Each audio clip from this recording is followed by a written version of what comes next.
I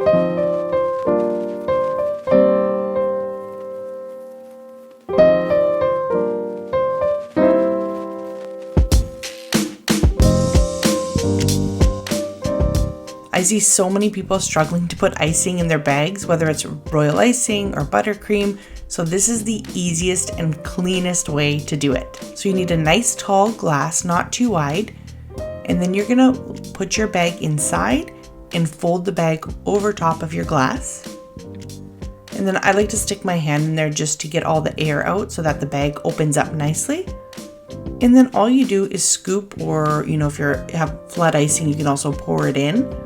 I have my outline here, and I'm just going to shove it down as far as I can into the bag. And then once you're done putting how much icing you need, you can just squish the spoon between the bag there and get all the excess off. And then you just want to squeeze all the icing down to the bottom. And I also like to kind of, before I tie it up, massage the bag a little bit just so I get all the air bubbles out. And then again, just squishing everything nicely down. And then I like to give it a few twists and turns and then tie a knot to get it nice and secure. I like to use the bigger piping bags just so I can always tie a knot. I like having a nice secure, but if you have more icing, you can always use bag clips as well. And that's it. Super fast, easy, clean way to get that icing in your piping bag.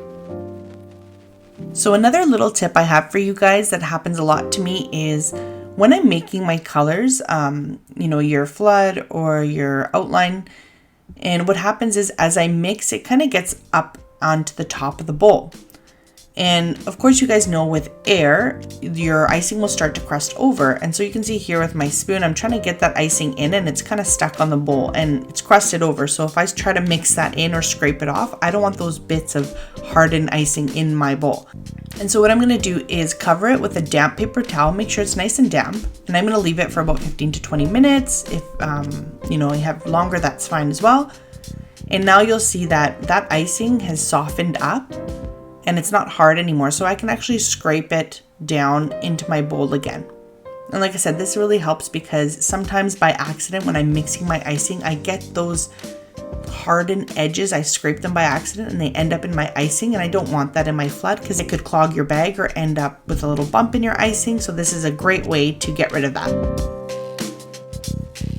Thank you so much for watching. Hope you enjoyed the video and the tips. We'll see you in the next video. Happy baking!